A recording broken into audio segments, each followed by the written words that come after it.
ఈదురుగాలు వడగళ్ల వర్షంతో మహబూబాబాద్ జిల్లా కొత్తగూడ మండలంలోని రేణియా తాండ రైతులు తీవ్ర నష్టపోయారు.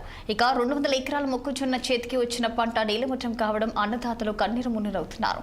జరిగిన నష్టాన్ని కాంగ్రెస్ పార్టీ మండల అధ్యక్షులు సారియా, జిల్లా కాంగ్రెస్ పార్టీ ప్రధాన కార్యదర్శి భానుతురూఫ్ సింగ్ పరిశీలించారు. మొక్కజొన్న పంట పూర్తిగా దెబ్బతిన్నదో, మొక్కలన్నీ కూడా కింద పడ్డాయి.